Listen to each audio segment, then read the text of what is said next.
Dallas in late spring always had this particular kind of heat. Not the blazing, oppressive summer kind, but a subtle, weighty warmth, just enough to make your dress shirt cling under a blazer and your patience wear a little thinner. I remember adjusting my collar outside the hotel entrance, pausing before stepping into the ballroom, trying to remind myself why I was there. Lauren was the keynote speaker that night.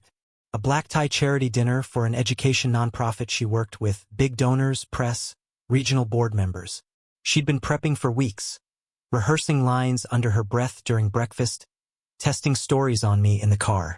I'd heard every punchline, every pause for laughter. She was sharp, magnetic. She always had been, and I was proud. I won't pretend I wasn't. Watching her move through a crowd was like watching someone conduct an orchestra. Casual confidence, flawless timing, effortless charm. People leaned in when she spoke, laughed too hard at her jokes. It never used to bother me, but that night was different.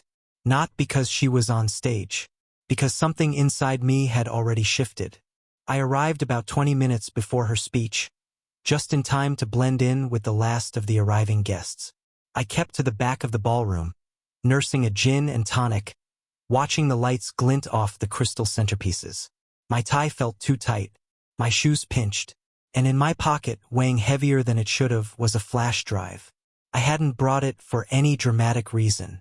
I wasn't planning some confrontation, but the drive had been sitting on my desk at home for a week, and when I saw it this morning, I pocketed it without thinking. On it, a PDF confirmation for a hotel reservation under Lauren's name. 4 nights, Riverstone Hotel in Austin. A boutique spot known for couples getaways and craft cocktails on the rooftop. Booked the same weekend she had claimed she'd be in Chicago for a leadership conference. It wasn't the first red flag. Not even close. But it was the first one with a timestamp, a name, a location, and 0 room for ambiguity. I'd asked her casually about Chicago just the day before, where the seminar was, what she was hoping to learn, which coworkers were attending. She smiled that overly rehearsed smile, the one that didn't quite touch her eyes anymore, and gave me vague answers. "Oh, it's more of a retreat than a seminar," she said. "Small group, kind of hush-hush." I wanted to believe her. I didn't. So there I stood, surrounded by donors and executives and catered crab cakes, forcing small talk with people who assumed we were still the picture of a power couple. I sipped my drink slowly, watching the stage, waiting for her. When she finally stepped up to the microphone, the room hushed. She looked radiant, of course. Silver gown, soft curls pinned back, lipstick that matched her confidence. She opened with a personal story about her public school days, talked about her 5th grade teacher like she was a saint. The crowd loved it. I half listened. My eyes kept drifting. Her voice was strong, steady. Then she started in on the acknowledgments, thanking the board, the sponsors, the venue. And then me. "And of course," she said with a smirk, "I have to thank my husband, Jake. Sweet Jake, who still double-checks my boarding passes like I'm a toddler with a passport. He's a CPA, lives and breathes for a spreadsheet. I think he's color-coded my moods." Laughter. Loud, full-bodied laughter. Her colleagues at the front table practically doubled over. Someone near me whistled. I froze. It wasn't the first time she'd made me the butt of a joke. Usually harmless. Usually in private. But this, on stage, in front of 200 people, while I stood there holding a flash drive with the first real proof that she'd been lying to me for weeks, this felt different. I didn't laugh. I didn't move. She scanned the crowd and locked eyes with me briefly. Gave a dismissive little shrug, like it was nothing. Just a joke. Just her being Lauren. But in that moment, I felt something inside me go quiet. It's hard to explain. It wasn't rage or heartbreak or even embarrassment, though I felt all 3 later. It was just a click. Like when a lock slides into place and you suddenly realize the door you thought was open had already been shut for a while. I stayed until the end of the speech. Clapped when everyone else clapped. Nodded when people turned to me with smiles and thumbs up, as if I should be proud of being publicly emasculated. As the night wore on, I played the role. Took pictures with her. Shook hands. Even helped her gather her things afterward. She was still glowing from the attention, riding the high of applause, completely oblivious to the fact that something in me had already left the room. Back at the valet stand, she leaned in close, whispering, "Was I too mean?" Like it was a game. I smiled. UK*LED. She beamed. In the car, she talked about how the donors responded to her story, how she thought she really made an impression on the regional director. I drove, nodded, even threw in a "that's awesome" when I caught a lull. But I didn't say anything about the flash drive. About Austin. About the boutique hotel she forgot to delete from her search history. Because by then I knew. I wasn't looking for more evidence. I wasn't waiting for her to trip up or confess or cry. No, I was already planning the rest of my week. She didn't notice that I didn't come to bed that night. She was exhausted, still buzzing, probably rehearsing her next pitch in her sleep. I lay on the couch, staring at the ceiling, listening to the ceiling fan creak in slow, rhythmic protest. My phone buzzed once, a message from my sister, unrelated, some meme she knew I'd like. I didn't respond. I kept thinking about that moment. That glance from the stage. That flicker of something in her eyes when she saw I wasn't laughing. She thought I'd always be there. The supportive accountant with spreadsheets and patience and blind loyalty. What she didn't realize, what none of them knew, was that by the time the applause had died down, I'd already decided to become someone she couldn't laugh off. Not anymore. Not ever again. After the charity dinner, things didn't explode, not right away. There wasn't a confrontation, no suitcase packed in a fit of rage, no dramatic showdown under dim lighting. That wasn't my style, and honestly, I think a part of me still hoped, irrationally, that it wasn't as bad as it felt. But hope dies slow and suspicion grows fast. Once the seed is planted, it's like every normal thing starts to look crooked. It began with the little things. A cologne I didn't wear lingering faintly on her coat. Not the usual floral perfume she wore or the detergent we always used. This was sharper, masculine, unfamiliar. The first time I caught it, I chalked it up to the office. Shared cabs. Busy elevators. Whatever. But it happened again, and every time it stuck around longer. She started running in the mornings. That's what she said anyway. Lauren was never a morning person. The snooze button was her best friend for the past 7 years. Suddenly, she was up at 6 a.m., sneakers on, bottle of water in hand, saying she needed to clear her head. At first, I admired it. Thought maybe it was a coping mechanism, stress relief. But then I noticed the sneakers. Perfectly white. Pristine, like they'd never touched asphalt. Laces always neatly tied, soles still rubbery. Not a single scuff. I kept waiting for them to show wear, but they never did. Eventually, I stopped waiting. She started locking her phone. Not just the occasional screen tap, we're talking facial recognition, new passcode, all notifications hidden. The phone would buzz and she'd instinctively tilt it away like a reflex. Her face would go flat for half a second before she smiled and said it was work. It was always work. I didn't ask. I didn't need to. Our shared calendar disappeared too. It had been a tool we used religiously, birthdays, dinners, dentist appointments, all color-coded and neatly arranged. Then one morning I checked it and everything was gone. Wiped. I asked about it casually. "Oh," she said, barely looking up from her laptop. "I think Google glitched or something. I'll fix it later." She never did. Her laptop, which used to sit open on the kitchen counter, became another locked vault. Password changed. Private tabs. She started working late, spending more time at networking events, smiling through tired eyes when she came home hours after midnight. At first, I told myself I was overthinking. That all of this was normal, two busy people in a busy marriage. People drift. They adjust. But deep down, I wasn't drifting.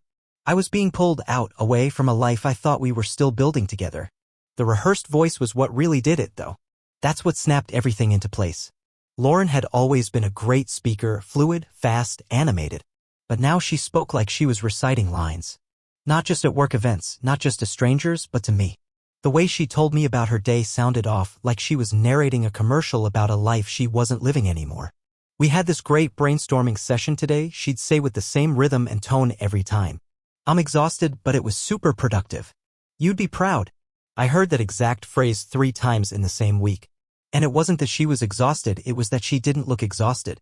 She looked distant. Somewhere in there, I started cataloging everything. Not intentionally at first. Just small mental notes. Then it got more organized. Timestamps. Routes. Excuses. The moments where her story didn't line up or her eyes darted just a second too long. It's incredible how many details you start to remember when your heart's trying to prove itself wrong. There was one night I'll never forget. A Thursday.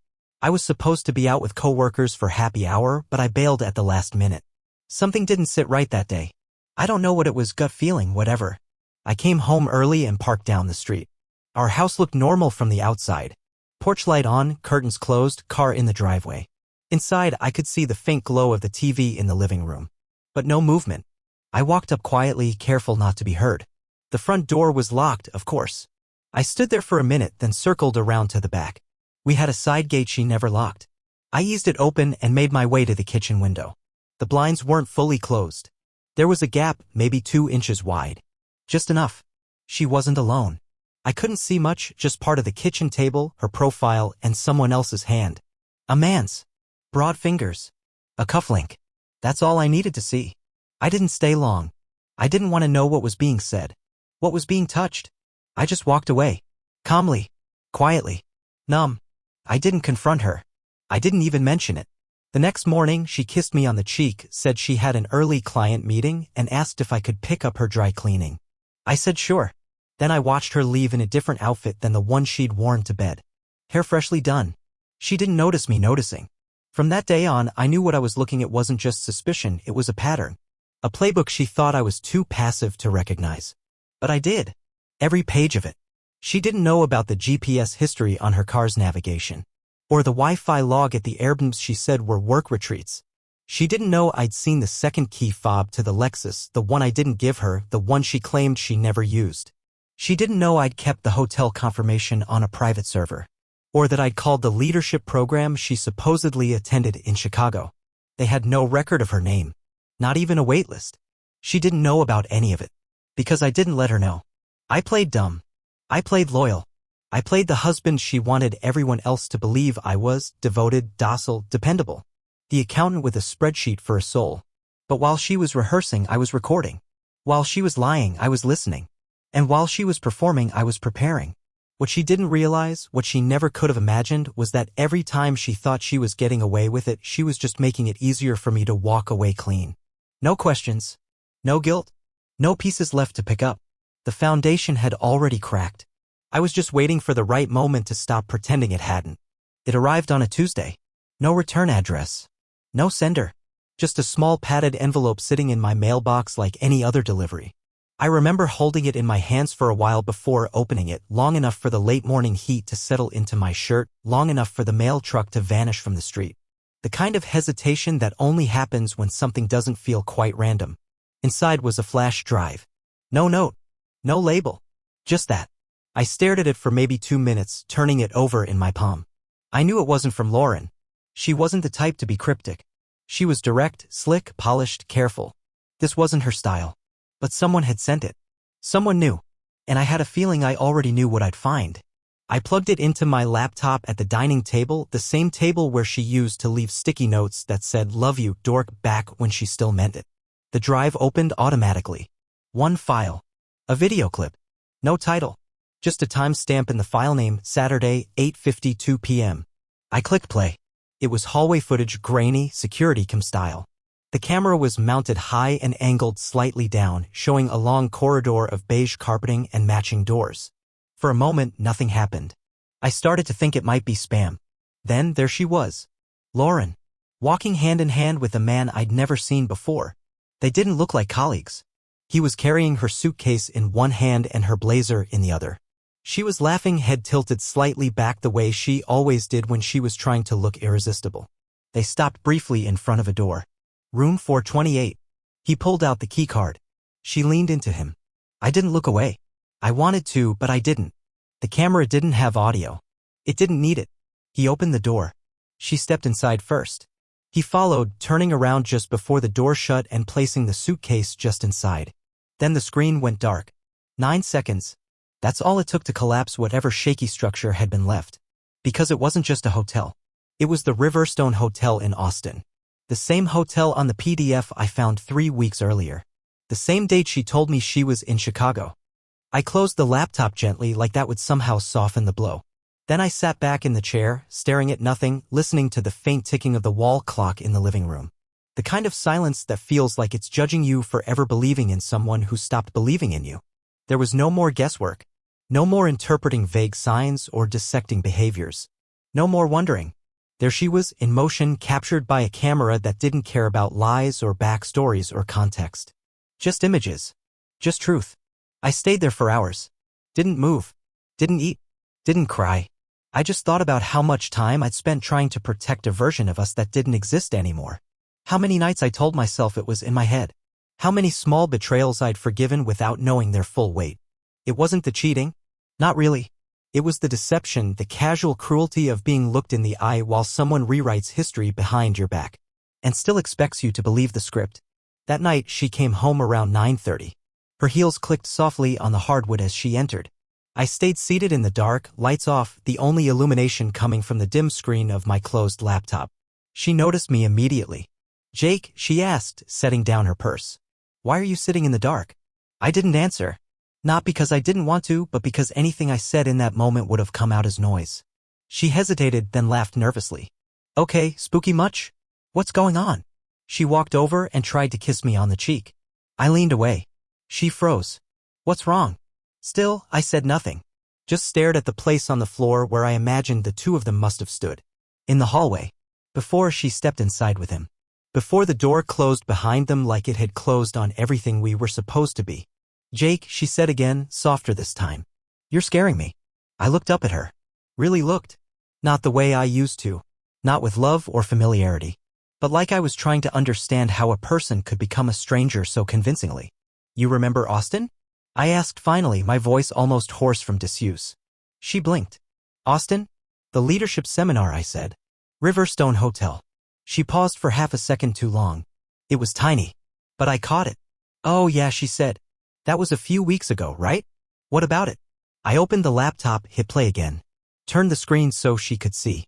Her body stiffened. "Where did you get this?" she whispered. "I didn't ask for it," I said. "It just showed up. Funny how the truth has a way of doing that." She stepped back from the table. "Jake, No." I stood up. My voice was steady. "Cold. Don't. Please. Don't insult both of us with whatever lie you think sounds the least awful right now. I watched the footage. I know what happened." Her face crumpled like paper. "I didn't mean it." I cut her off again. "You meant it enough to plan it. Enough to hide it. Enough to look me in the eyes the day you got back and thank me for holding down the fort. You meant it plenty." She didn't try to come closer. Maybe she sensed it, how final this felt. How something unspoken had finally broken in a way that couldn't be mended with a dozen sorries and half-truths. I walked past her. Down the hall. Into the bedroom. I shut the door. She didn't follow. The next morning, she was gone before I woke up. No note. No explanation. Just her side of the closet, untouched like the night before had never happened. But it had. I saw it. 9 seconds of video that told me more than 9 months of marriage ever could. And I'd never unsee it. I didn't shout. I didn't demand an explanation. I didn't even wait for one. Something in me had already made peace with the truth, and that made it easier, if not less painful, to leave the wreckage behind without setting fire to it. In the movies, this is where the confrontation happens. Screaming. Crying. A thrown glass. But real life? Real betrayal? It's quieter. More hollow. It echoes through the simplest things, the toothbrush still in the cup, the pair of shoes left by the door, the dinner reservations never canceled. That morning after the footage, I made coffee like I always did. Poured it into the mug Lauren gave me 2 birthdays ago, navy blue with white lettering that said "World's Okayest Husband." I used to think it was funny. Now it just felt like a cruel punchline I didn't realize had been coming for years. She wasn't home. I didn't ask where she went. Instead, I opened a drawer in my desk and pulled out a manila folder labeled contingency. It wasn't a joke. I'd been building it since the week after that charity dinner. Quietly. Carefully. A password-protected thumb drive with financial backups. Copies of her travel receipts. Account access. All filed, time-stamped, organized, accountant precision applied to emotional collapse. I started with the accounts. One by one. Canceled joint credit cards. Transferred my half of the savings into an independent account I had opened months ago under a different bank. I closed the grocery card we rarely used, the gym membership she never showed up for, and the shared Dropbox folder labeled Wedding and Honeymoon. I didn't even open it. Next came the house. I knew what I was doing wouldn't make sense to her at first. I wasn't taking revenge. I wasn't punishing her. I was freeing both of us. Me from the weight of waiting for someone to love me right, and her from the illusion that I'd keep standing there while she chipped away at what we'd built. I filed for a quitclaim deed transfer. I wasn't keeping the house. Not because I couldn't, but because I didn't want to live in a mausoleum of false memories. Instead, I arranged to sign over my share to her, with a caveat. She'd cover the mortgage and refinancing terms in full. I'd even drafted a letter explaining why. I wasn't sticking around to see if she read it. That night, I packed my things. Quietly, intentionally. 3 bags. Essentials only. My laptop, some clothes, personal documents. I took none of the sentimental stuff. No framed pictures, no anniversary cards. None of the vacation trinkets we once thought were charming. I walked into the bedroom we used to share, now more a museum than a resting place. She wasn't there, probably staying with a friend. Or him. On the nightstand, I placed a small Bluetooth speaker. Pressed play on a looping audio file I recorded earlier that day. Just my voice, steady, even honest. The kind of voice I used to reserve for the late-night talks when we still trusted each other. It said, "This isn't revenge. This is release. You chose your path and now I'm choosing mine. No yelling, no final fight, no big goodbye. Just the quiet end of something we both let die too slowly." It wasn't poetry, but it was true. Beside the speaker, I placed one of our old photos. From a mountain trip early in the relationship, Colorado, 5 years ago. Snow in our hair, her arms wrapped around me. My smile unguarded and genuine. We'd taken it with a stranger's phone on a hiking trail. I used to love that photo. Now it just felt like evidence of something that only existed for a brief window in time. I flipped the photo and wrote on the back in black ink. "For what we once were. For who we once thought we'd be. I hope you find your version of peace. I'm going to find mine." Then came the letter. The last thing I would ever write for her. "Lauren, you won't find me angry. You'll find me gone. Not vanished, not broken. Just absent from the role I kept playing while you auditioned for someone else's affection. I'm not writing to shame you. I'm writing to give you silence. Because nothing I say now would make you understand the depth of what you traded for a few months of pretending. Maybe someday it'll hit you, maybe it won't. That's no longer my burden.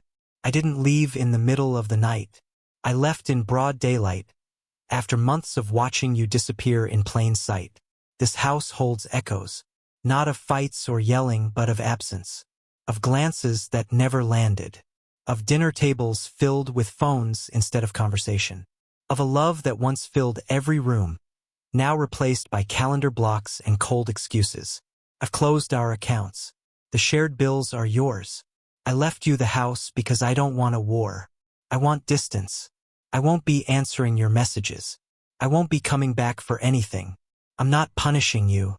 I'm just done pretending. Please don't come looking for closure. This is it. Jake. I folded the letter, slid it behind the photo, and walked through the house one last time. In the garage, I paused beside the shelf where we used to keep road trip supplies. There was an old box of maps she insisted we keep even after GPS became a thing. I opened the top one, Colorado, smiled just once, then let it fall back into the box. I left the garage door remote on the bench, locked the front door behind me, and didn't look back. It was almost 2 weeks after I left that I heard from Claire. I wasn't expecting it. Honestly, I wasn't expecting anything from anyone. I'd gone completely silent. No calls, no texts, no social media updates. My parents knew something had happened, but I gave them the kind of vague reassurance that keeps people from prying. A "we're taking time apart" sort of message. They didn't push. I was renting a small Airbnb outside Fort Worth. Nothing glamorous, just quiet. Clean walls. No framed memories. The kind of place where I could breathe without bumping into ghosts. That morning, I opened my laptop and saw her name in my inbox. Claire Reynolds. The subject line just said, "Jake, I think you should know." Claire wasn't some random person. We'd known each other back in college. Both business majors. Study groups, shared lectures. There was a quiet, bookish sort of connection between us, never romantic, but easy. Years later, we reconnected at a weekend writing workshop in San Antonio. By then, we'd both moved on with life, jobs, spouses, obligations, but we kept in touch here and there. She read some of my short stories. I read some of hers. Nothing more. Until now. Her message wasn't long. It didn't need to be. Hey Jake. I wasn't sure if I should send this. I hesitated for days, actually. But after what I learned, I felt like not saying anything would be worse. I saw Lauren's name on a hotel registration roster last month while helping my cousin with a database import. He works front desk at the Riverstone in Austin. I wasn't snooping, just helping him fix corrupted files. But I recognized the name immediately. And the dates. At first, I figured she and a friend went on a getaway. People do that. But then I remembered her Instagram post saying she was in Chicago that same weekend for a leadership seminar. I thought maybe I misread something, so I double-checked the registry. Not only was she at the Riverstone, there was no conference. Not even a private one. Nothing was booked in any of the conference rooms. The hotel wasn't even hosting corporate events that weekend. It was all personal stays, anniversaries, solo trips, couples. I wanted to believe there was a reasonable explanation. But something didn't sit right. So I looked deeper. I didn't want to go too far, but I did verify the reservation. She checked in Friday evening, 2 guests on the booking. Same last name on both cards. I wish I didn't see it. I really do.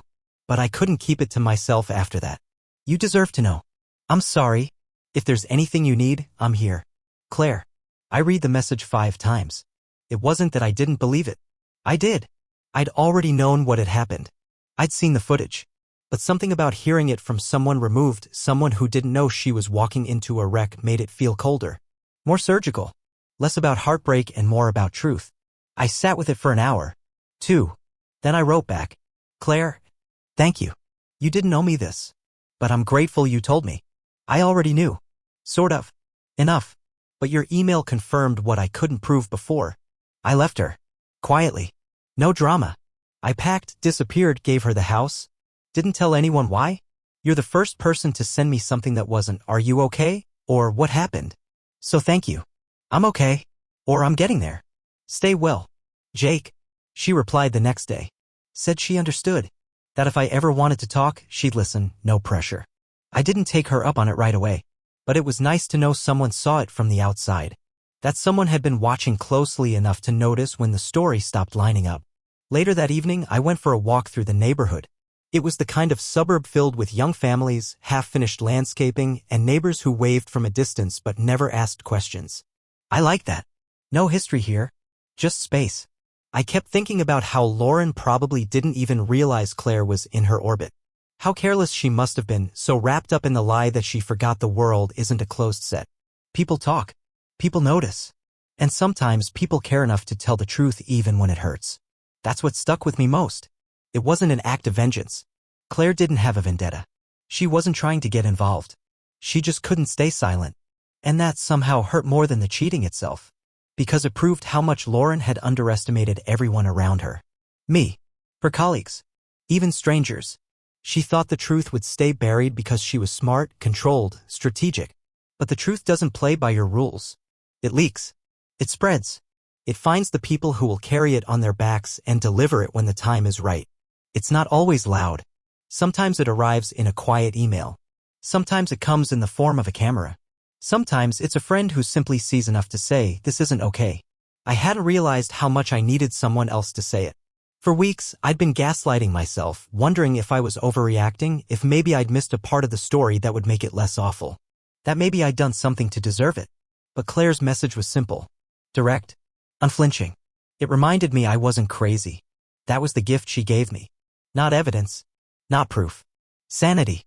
That night, I sat on the back porch of the Airbnb with a cheap beer and watched the stars. The sky was cloudless. Quiet. Wide. I remember leaning back in the chair, closing my eyes, and thinking, I'm not waiting for an apology anymore. Not from Lauren. Not from anyone. The truth arrived without drama. No courtroom. No confrontation. Just a simple message from someone who saw too much and chose to speak anyway. And in that moment, I realized something. Forgiveness wasn't a door I needed her to open. It was a door I could walk through by myself. It was Jaden who broke the final thread.